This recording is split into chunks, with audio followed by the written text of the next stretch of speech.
नमस्कार दोस्तों, मैं हूं GS हिस्ट्री पॉइंट 11। देखिए दोस्तों, आज हम एक सभ्यता के बारे में जानकारी प्राप्त करेंगे। उन सभ्यता का नाम है चीन की सभ्यता।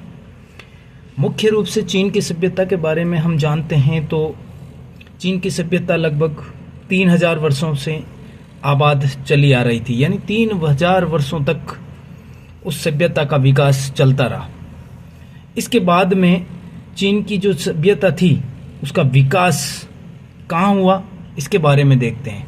तो उसका विकास उत्तर पश्चिम, जो उत्तर चीन है उसमें हुआंगो नदी है, उस नदी घाटी में चीन सभ्यता का विकास हुआ था।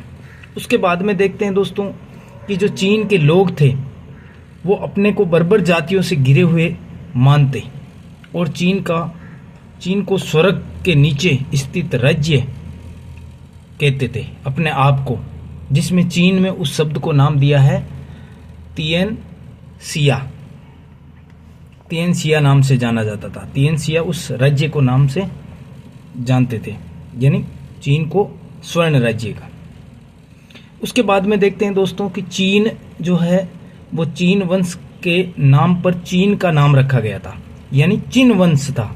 चीन वंश तो चीन की सभ्यता थी वो चिन वंश के नाम पर चीन का नाम पड़ा था धीरे धीरे।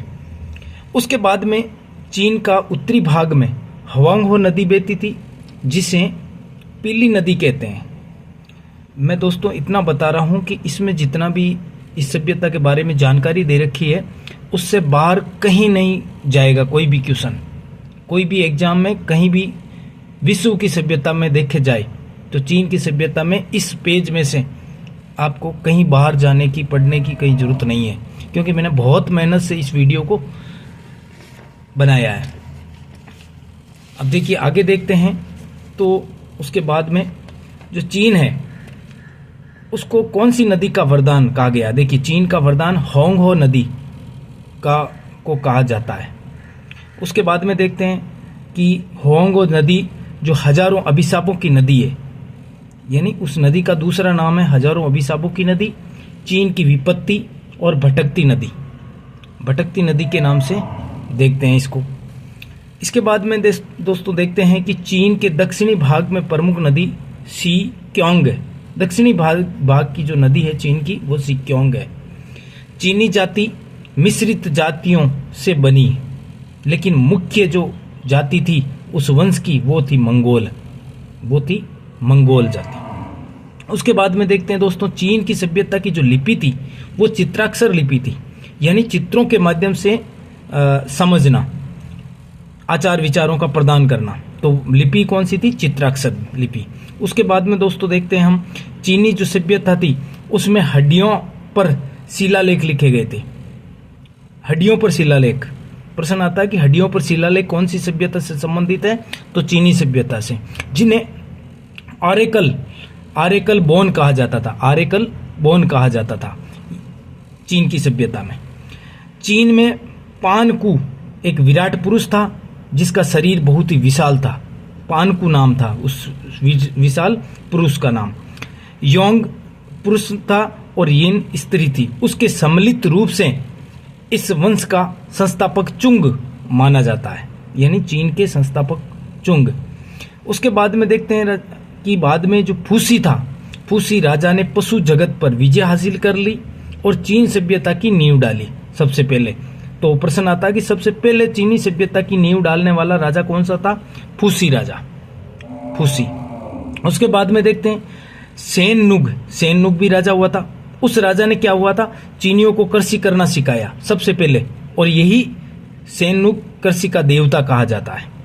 उसके बाद में तो देखते हैं ये। उसके बाद में आता हुआंग टी, ये भी राजा था, उसको पीला सम्राट बोलते हैं, पीला सम्राट। इसके बाद में चीनी जाति का पिता, हुआंग टी को चीनी जाति का पिता कहा जाता है। इसके बाद में देखते हैं दोस्तों कि हुआंगहो जो टी था उसकी पत्नी ली तजू ने उनको क्या सिखाया? चीनियों को रेशम के कीड़े पालना सिखाया था, रेशम के कीड़े। उसके बाद में पढ़ते हैं चाउ वंश को चीनी इतिहास का स्वर्ण युग कहा जाता है। चाउ वंश के प्रश्न बहुत बार आता है दोस्तों कि चीनी सभ्यता के इतिहास में स्वर्ण युग कौन से शासक के वंश को कहा गया, तो चाउ वंश था। वो क्या था? चाउ वंश। चीन का प्रथम वंश शिया था। उसके बाद में इसने क्या कहा था कि ये ईश्वर की इच्छा की पूजा करते हैं। इस वंश के बारे में कहा जाता है की क्या है? की है शिया वंश का क्रूर निर्दयी अत्याचारी राजा था। ये की राजा का नाम है, जो कि शिया वंश का था। क्रूर और अत्याचारी, बहुत खतरनाक राजा था। उसके बाद में आता है सांग वंश का राजा था। इसके 28 शासक हुए थे। 28 शासक हुए थे। उसके बाद में देखते हैं कि इतिहास जो इसका प्रारंभ हुआ है वो सामंत प्रथा का विकास हुआ था सबसे पहले इसके इतिहास का, राजनीतिक इतिहास का। कौड़ियों का प्रयोग किया गया, मंदिरों को आत्मा का घर कहा गया उसी इतिहास में, यानी चीनी सभ्यता के इतिहास में ये बात। सांग वंश में नर बलि की प्रथा थी, यानी इस वंश में जो 28 शासक हुए थे सांग वंश में, उसमें नर बलि की प्रथा देखी जाइए। उसके बाद में देखते हैं दोस्तों कि चाउ वंश था, जो चीनी दार्शनिक कन्फ्यूशियस और मेंसियस, लाओजू और मोजू, ये मतलब चाउ वंश के दार्शनिक हुए थे उस समय। कन्फ्यूशियस भी चीनी वंश से संबंधित था, वंश चाउ वंश से। उसके बाद में चाउ वंश में बारूद का आविष्कार और बैंकिंग पद्धति, ये चीन के शासनकाल में देखी जाती है। चीन की सभ्यता में चाउ वंश के द्वारा जो लिखे गए तो ग्रंथ है उसे इली यानी अनुष्ठानिक रीति रिवाज का संग्रह कहा गया। फिर आता है लीची क्या है? धार्मिक कृतियों का संग्रह आता है। लीची क्या है? ये बहुत बार आता है, ये बहुत इंपॉर्टेंट है ये चीजें। लीची है धार्मिक कृतियों का संग्रह, और चाउली है कर्मकांड और धर्म विधियों का समूह। इसको स्टार बना लेना सर। इसके बाद में देखिए आगे लिखा है कि चीन वंश जो है वो सम्राट चीन वांग टी ने चीन को हुणों के आक्रमणों से बचाने के लिए चीन की एक विशाल दीवार का निर्माण किया गया था, जो कि 1500 मीटर लंबी बताई गई है। ठीक है, अब प्रश्न आता है कि दीवार की चीन का निर्माण किस शासक के द्वारा किया गया था, तो चीन वंश के द्वारा, और सम्राट सीन हुआंग टी ये था बनाने वाला। उसके बाद में हान वंश आता है। हान वंश का काल आता है जो वो द्वितीय स्वर्ण युग काल आता है, जो कि प्रतियोगितात्मक परीक्षाओं की शुरुआत हुई थी इस काल में, ये देखा जाता है। उसके बाद में आता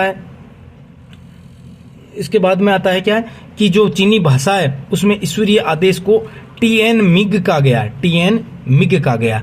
उसके बाद में और देखते हैं दोस्तों, ये बहुत मेहनत करके वीडियो बनाया गया है दोस्तों, इसके बाहर कुछ भी नहीं जाएगा, यानी आपको कहीं दूसरी किताब ढूंढने की जरूरत नहीं मिलेगी। उसके बाद में देखिए जो चीन है, उस चीन के प्रांतों को सेंग कहा गया। प्रांतों को सेंग कहा जाता था, और सेंग किस में विभाजित है? टाउ, फिर फू, फिर हीन और फिर ग्राम आता था। ये था इसका प्रांतों का मतलब शासन व्यवस्था के जो स्टेज आते हैं वो।